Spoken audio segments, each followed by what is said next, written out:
And I know not everybody has cover stitch. So I like to move between the two so that you all have something. So I'm going to start off telling you what I'm going to do next week, which makes no sense, I know. So for those of you that have sergers but don't have cover stitch machines, I am going to be looking at how you can do your bindings using the serger. Okay, just to cut it short, you're going to be using fusible thread, and we're going to sew it, fuse it, and then you can finish it off. So that will be next week. But this week, I just had to share this with you because I'm so thrilled. I've been practicing and trying out things. And what it is I have before used my knit woven binder to put a quilt binding on. And I liked it. It was simple, it was easy, but I've perfected it. So I wanted to pass it on to you and show you how I did it. So this is the quilt I've just finished. And do you see how, let me see if I can show you a corner, how really nice and straight and perfect my binding is. I'm so thrilled about it. I'm more thrilled about the binding than I am the rest of the quilt, because it's not something I enjoy doing, and I used my knit woven binder to do it, and I think it's perfect. So a little bit about the quilt. I was out shopping with Missy Billingsley, and I said to her, my granddaughter would love that quilt, and I bought it. And I had no idea at the time how much work there was in it. So I've been teasing Missy all the last 6 months, saying if she was any kind of a friend, she'd have stopped me from getting that quilt pattern. But anyway, now it's done. Of course, I love it. I actually really enjoyed making it too. But the binding was the best. So what I'm going to do is I'm going to go through a bit, and then I'm going to check you for questions, okay? So let's start off with why. Oh, let me tell you a bit more about the quilt, because I know somebody will ask. It is designed by Leanne Anderson from a Whole Country Caboodle, and the name of the quilt is Moon and Back Critter Quilt. And I did add a couple of animals in because I had to move one, you know, never goes quite as I plan. So I added Rosie, our dog, because my granddaughter will love that, and she loves flamingos, so I added the flamingo. Anyway, on to what we're covering. So what do I love about putting a binding on using the knit woven binder? Well, first of all, if you think about it, there's a lot of work with doing a binding. You have to cut it out, you have to press it in half, and then you have to pin it all the way around. I didn't have to press it, I didn't have to pin it. Then you have to stitch it on, press it again, pin it again, and stitch it again. I didn't do that. I just sewed it round once. And one of the things I really, really like about it is it doesn't stretch the sides. Do you see how nice and straight the sides are? Because the quilt and the batting and the lining is all secure inside the binding. Okay, so I really love that. And remember, the knit woven binder, the way it feeds, it creates a little bit of tension on the binding. And I think that really helped to make it really flat and straight. And of course, the stitching is perfect all the way around. It's the same distance from the edge. I know you can't see it. I'm going to give you a closer look in a minute. And it's the same distance on the back. So that was thrilling. And the corners. I think the corners are really sharp and neat, and I'm going to show you that in a minute, okay? And one more thing, it was quick, it was easy, it was super fast, and that was my favorite bit of it. So let me just give you a close-up on the corners, okay? And then we'll talk about that. So I'm going to put you on the other camera, if I can find it. Okay, here is my corner. Do you see how nice and sharp it is? I hate it if corners aren't really sharp. Now, there's always going to be a downside to something. So this is my finish. I don't have a mitered corner, but do you see what I did? I just basically turned back the binding and stitched it, hand stitched it down. I didn't mind hand stitching. I only sewed it once. I could give hand stitching a few minutes. And actually, I was thinking today that I could have cut that binding a bit longer and brought it back to here. I think that would look even neater. But I think you'll agree, it's pretty good. So what are the downsides?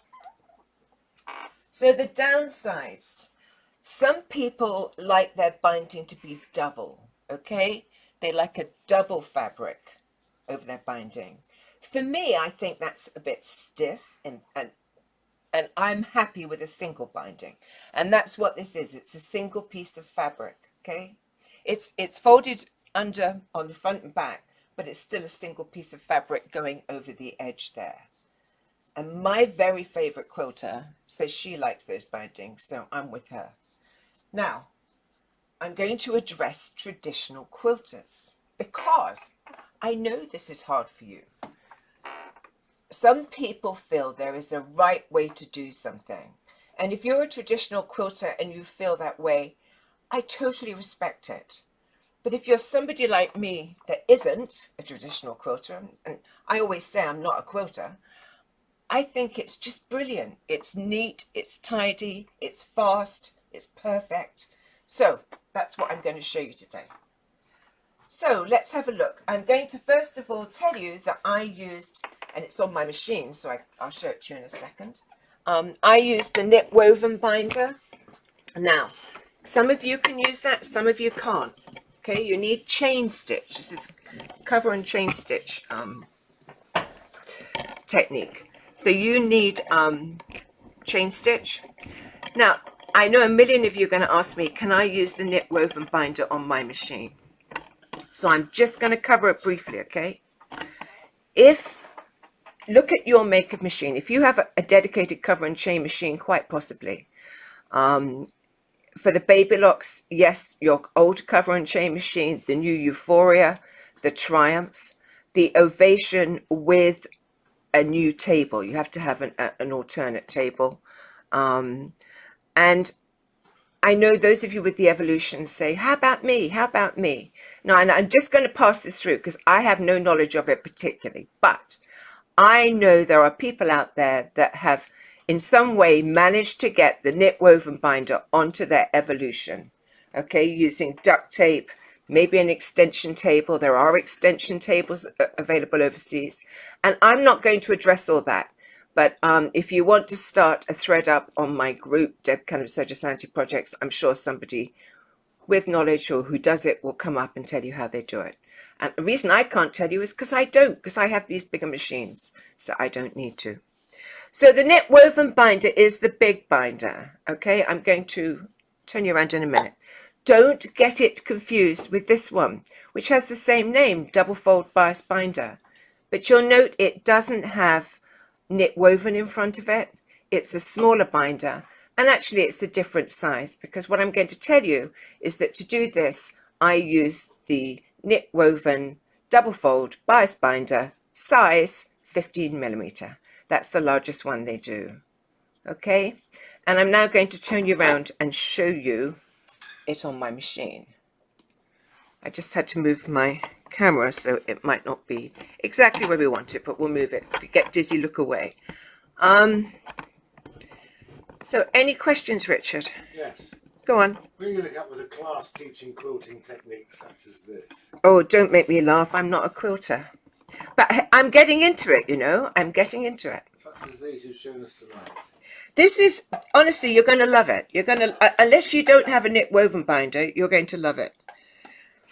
Okay, so here it is. You can't mistake it. It's the biggest of all the binders. It has this rail on the back here. And how do we do it? Well, the first thing you're going to do is you're going to cut out your strips. Actually, I could bring you back round to me because I need to explain that. What size do you recommend for the Evolve? I don't know what she's talking about. The Evolve, you need to check that you can actually use the knit woven binder on an Evolve. You can't normally, okay? It would need to have some kind of adaptation. But I'm not going to address that tonight.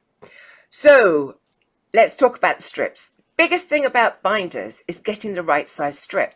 And the size strip you want for this binder is 1 7/8, okay? Now that said, it depends on your fabric. I might cut 1 7/8 out and it works perfectly. Then tomorrow I use a different fabric and it doesn't, okay? And the next thing is setting it up, but I'll show you that when I get it on the machine. I did want to address this particularly for Jan, okay? Jan wanted to know if you could go round corners with the knit binder. Well, you sort of can. What I didn't like about it, and why I won't ever show you or teach it or recommend it, is it wasn't easy, okay? It wasn't easy, and it was really hard to keep a sharp corner. And I'll never show you something that isn't manageable. Otherwise, it's no fun, is it? I didn't find it easy. I wasn't happy with my corners. So my answer to it, and I know there's others that do go around corners, is I don't think you can very successfully, consistently, okay? So that's not my method, all right? What you're going to have is you're going to have 4 separate strips. Right, so I'm going to move you onto the machine and just show you how I've got mine set up, and then we'll get going. Right, here is, I mean, you know, I'm doing a binding on a quilt, but you could do this on placemats, you could do it on anything, mug rugs, and anything. So I've got mine set up, and the really important thing about the knit woven binder, is getting it set up, okay? People keep saying to me, well, I start stitching and then it comes off. Well, you didn't have it set up right, okay? Once you start stitching, it should stay stitching in the right place. And a lot of the time, it's just about moving it a fraction of an inch. Okay? If you get it perfectly set up, you don't have to fight with the binding. The other thing I'm going to say is that make sure you use a metal foot. Okay, so you're going to cut the strips 1 7/8. Thanks, Donna. So the next thing I'm going to tell you is that I have my stitch length at 3. Okay, stitch length at 3. And you know, I'm always telling you that I don't worry too much about my chain looper tension. For this particular task, I have my chain looper tension, okay, on what do I have it on? 2.1, so just 1 notch beyond the 2, and I'm using chain needle 1. And the first thing you're going to do is you are going to test that your fabric is going through the binder and under the stitch. So I'll start that for you just to show you. Now, you know I've already checked it out, but that doesn't mean it's going to go right. You know how it is. So I'm going to cut a V in my 1 7/8 piece of binding, and I'm going to put the right side towards the back, and I'm going to feed it in. Whoops. Okay, I'm going to feed it in there, and then I've got to feed it through. So this is an important part because I think people push it too far. So I'm pushing it into here, and then I'm getting the tip and I'm pulling it through. And as soon as I see a tip sticking out, I'm going to grab it and pull it under the needle. But before I do that, I'm going to make sure the needle's up, otherwise I'll break the needle. And the other thing I'm going to do is I'm just going to release, I've got a thread chain on here. So I'm going to raise my foot, release the thread, just so I can pull it back. Okay, there's my thread chain back there. And what I'm going to do is grab the tip and pull it straight back on itself and under the foot. Okay. So I'm going to stitch a few stitches, see if it's in the right place. You know it is because I've already tested it. But you need to do that. You need to test where it is. And it's going to stitch close to the edge, but don't get too brave, okay? Don't be a hero. Don't go too close to the edge because it could be problematical. So I'm just going to show you one side, two sides probably. Okay, so here's my quilt block. I'll tell you about that in a minute. And I'm going to feed it in here, and I'm going to feed it in as far back as I can get it. Make sure my foot's down, and I am actually holding this end, okay? I could just move the camera a fraction so you could see that. And I'm feeding it into this section here, and I'm just going to stitch.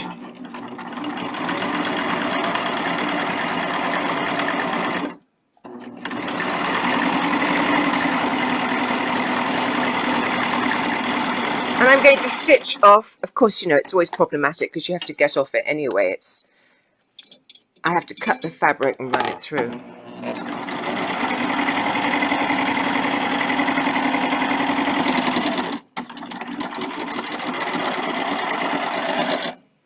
Right, so I don't need all that. So let me show you. Now, I have used the wrong color thread. And actually, I used a different color binding to the one I wanted to use. But I wanted you to be able to see it. So do you see how nicely it's on there? Okay. How do you line up end of binder to needle? How do you line up end of binder to needle? How do you line up end of binder to needle?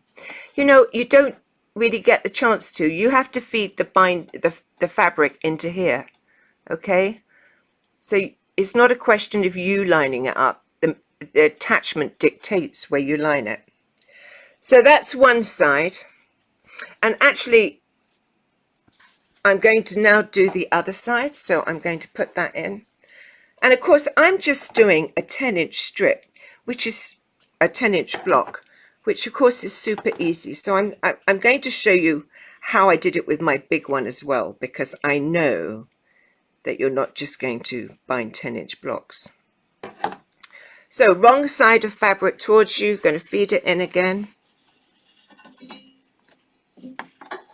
Whoops, I didn't do that very well, did I? What does the back look like? What's the back look like? I'll show you the back.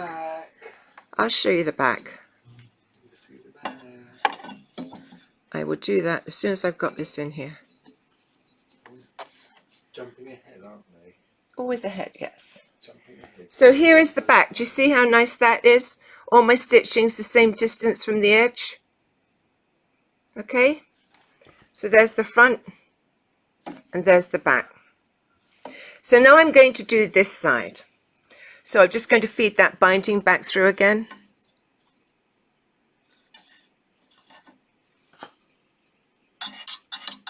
And you need to practice, you know, I said practice on your strip. You also need to try and practice on your quilt too, because it depends how much batting and how thick it is as to where you're going to need to move this, because the binding is going to have to wrap around it. If it's very thick, do you understand that it's going to pull this stitch a little bit more towards the edge? If you don't get that, don't worry. Just know I said it. So I'm going to raise my foot and I am going to loosen my threads. I'm going to raise it to the high point because I don't want to break my needle. And that just lets that thread chain out the back. Then I'm going to grab the V, pull it straight back on itself. And if at this point it's not folding back on itself and it's gone wrong, don't think it's going to magically fix itself, okay? You need to take the fabric out and thread the binder. So again, just going in here, holding onto my binding.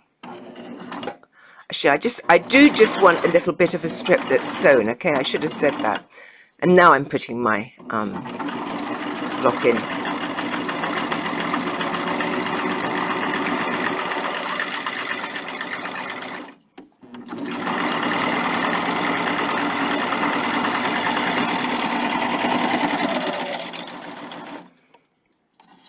Let me cut it here, at least it'll be an inch less.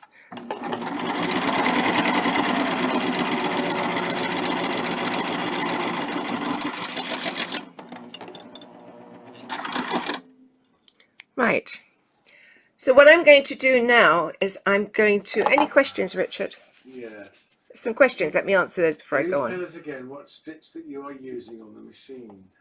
Okay, I'm using chain needle 1, and I'm using chain stitch. And I want you to remember that you can always go and pick up the written notes that have all of that in there, okay?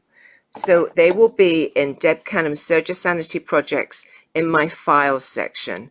And I know it's hard for you to remember everything I've said, so I do write it down, okay? And it gives you the written instructions for this. Of course, I haven't actually put it in there yet, but I will do straight after class. And to that $60,000 prize winning question,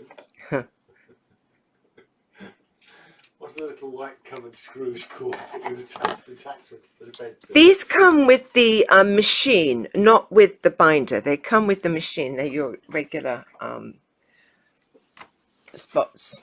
Right, I'm going to do one more, and then I'm going to lead you on to the fact that, of course, when you do a great big quilt, you are going to have a join in there, aren't you? So I'm just going to do this one, and then I'm going to go on to how to cope with a join, and then we'll press those edges and sort it out. So, whoops, I did that last time. Why do you need to use a metal foot? Why do I need to use a metal foot? That's a really great question, and I'm glad you asked it. Listen, I am a big believer in metal feet, especially when you're working on these binders, because you really want something that's in contact with the feed dogs. When you guys use those plastic feet, they're not as heavy, and they don't contact with the feed dogs as well. So if ever you're using a binder, please only use a metal foot, and please don't use the nice short little what's it called, the curved foot, because it again is shorter and it's not in contact with the feed dogs, so it's not my favorite foot for working on binders.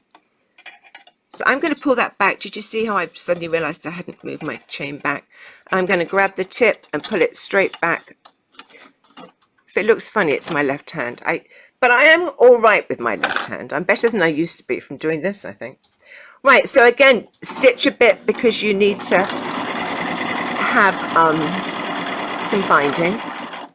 And then what I did was I cut off those edges dead level with the edge of the block.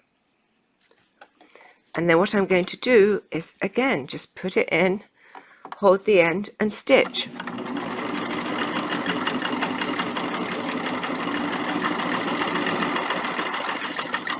I'm not going a breakneck speed, partly because I'm on a plastic table and it's a bit wobbly if I go too fast. Right, so I'm going to stitch off so I have some binding. I don't need all of it, so I'm going to cut this. And then we're going to go on to how to do joins.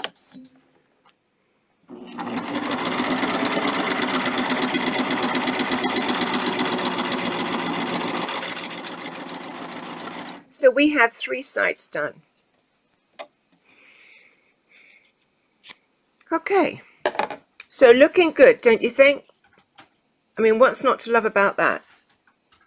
And then the back, perfect.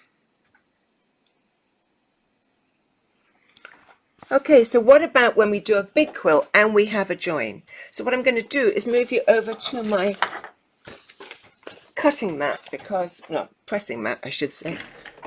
So bear with me a second while I clear a space on it.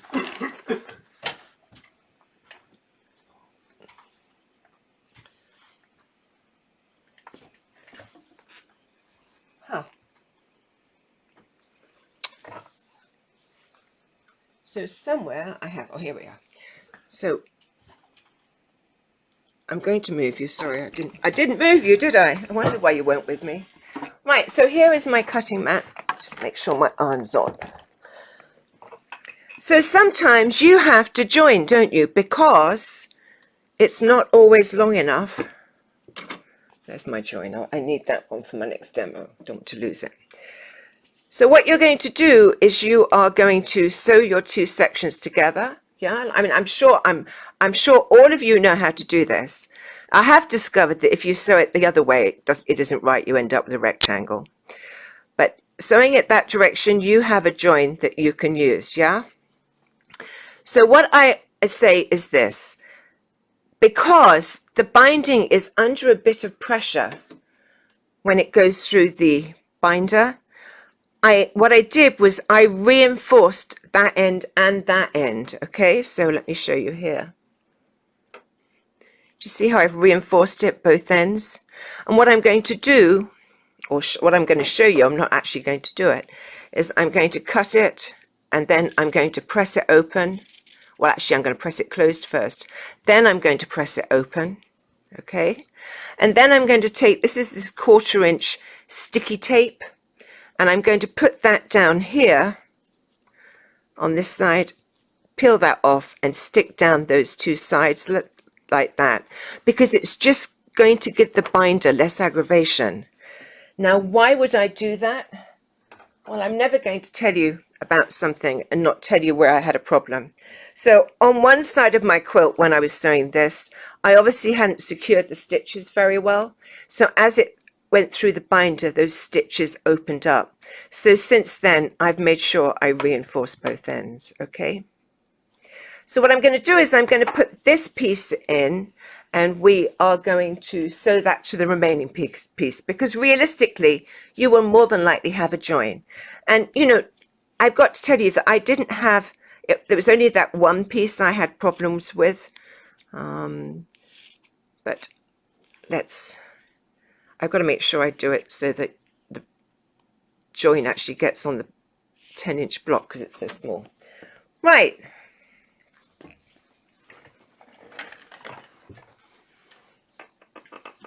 Okay. So let me move you back to the machine, and I'm going to thread this in.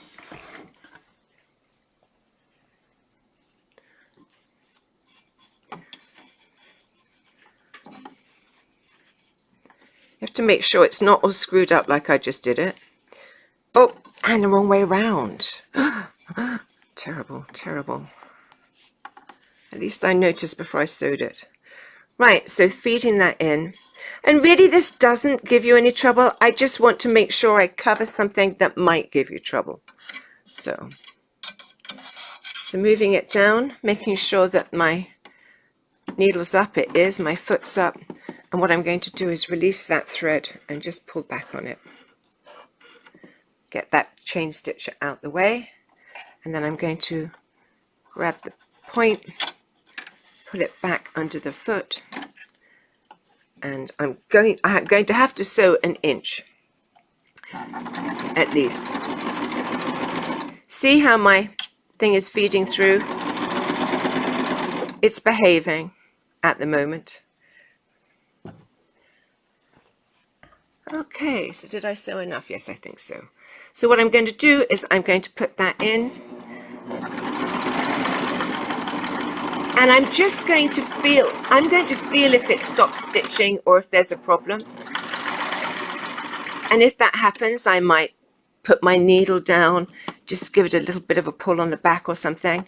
But of course, it hasn't given me a problem.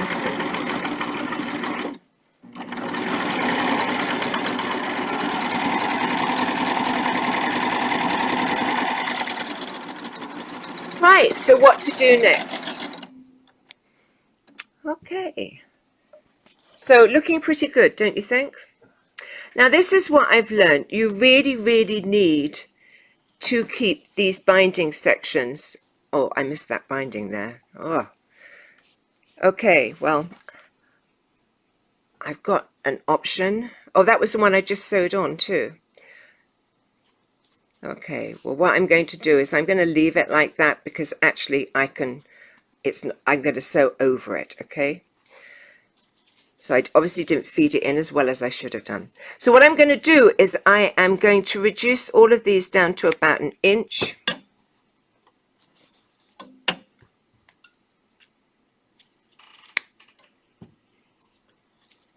At the end of this, I'm going to get my quilt down and show you the corners on that so you can, oh, I didn't make that 1 inch, never mind, it'll work.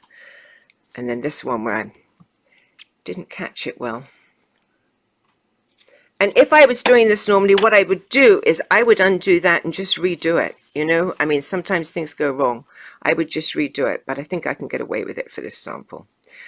So what I'm going to do now is I'm going to press all of the bindings back on those corners. So I'm going to go to the iron and do that.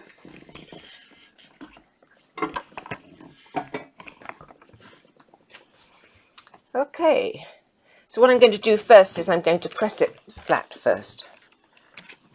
Can you see me? Sorry, I'm never too sure if I'm in the picture. These blocks I'm using are designed by Helen Godden, who's an Australian quilter, and she does a load of free motion, and she has these all available for classes and things. And I have been learning to free motion, and I've been using her blocks, and they're fabulous. And you'll find her anywhere on the web, on the web. Helen Godden, Godden. So what I'm doing is I'm pressing that down. This is the one that didn't catch. And then this one. And then what I'm going to do is just fold it back, press it.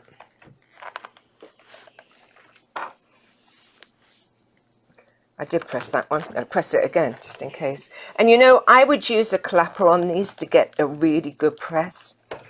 And then all you're going to do at this point is you're going to take this section, you're going to fold it back once, and then fold it over to here. And see how nice, see how I did this one so it's level with the binding? Do you see that? Oops. See how it's level with the edge of the binding? And then the same with this one. Going to fold it back, and then this one's longer, so I'm going to make it a bit.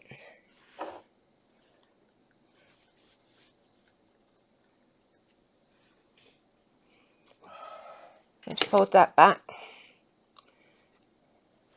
And you know, if you're really opposed to hand sewing, then you could certainly machine stitch it, but I think hand sewing makes it less visible. This is my faulty one, but I'm going to make it work. Remember, you've stitched all the way along the binding, okay? Because that keeps that corner nice and secure. You can see I'm struggling with this one because it's undone a bit.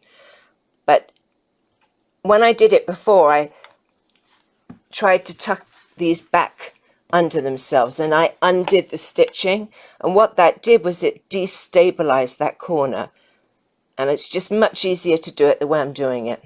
And this one I cut a wee bit short.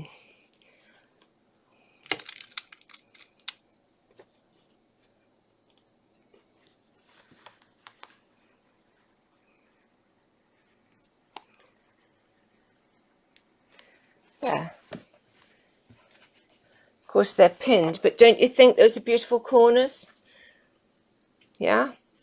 And on the back, you know, if you bring it out to the binding edge, they're really, really neat. Of course, they'll look neater after they've been sewn than they will just being pinned. But I think that's super smart. And what I'm going to do is come around and see if there's any questions. Are there any questions, Richard? Yeah. There's Why is questions. it recommended that a person irons the seam after they sew it before they iron the seam open? Oh, because that's the way you should always press. It's like pressing the stitching and then opening it. Always press the stitching. So. Could you do it all in one setting if you change the corners into a curved or rounded corner? Could you do it all in one setting? Yeah, one run, she's saying. Somebody's saying, if I curved all the edges, could I do it in one run? Yes, you could.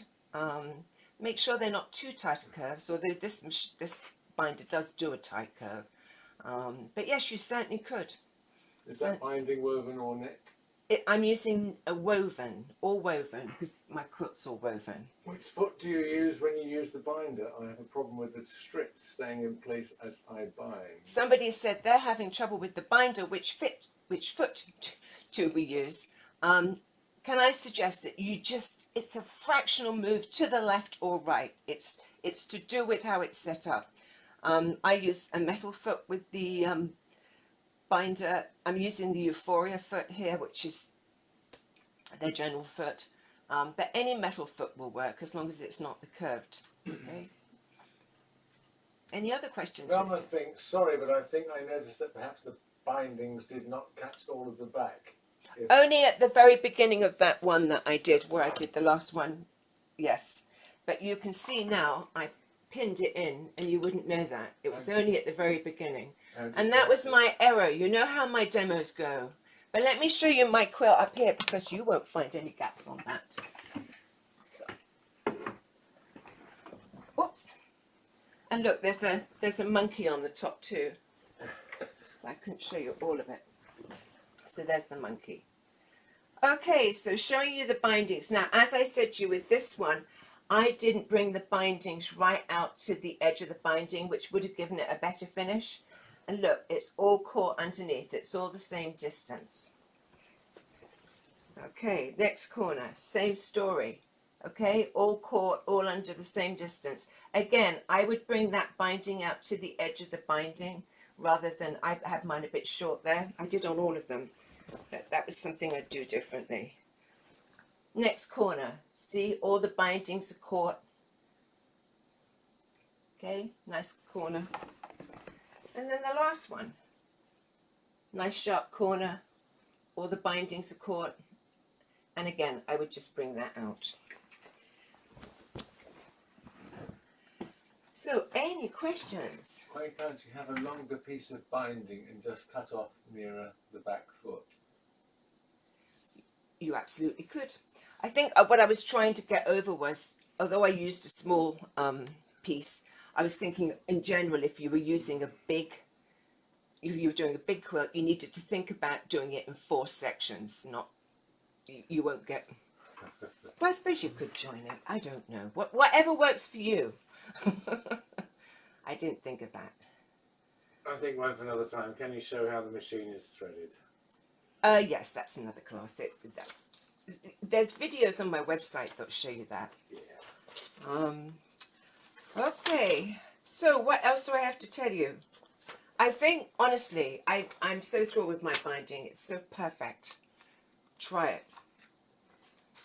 So I told you that the quilt blocks are designed by Helen Godden, great teacher on free motion from Australia. My website, debcanhamstudio.com. You need to know that for this week. And the file that accompanies this live is in my file section in Deb Canham's Surger Sanity Projects, okay? It's not in this public page, it's in my other group, okay? Deb Canham's Surger Sanity Projects.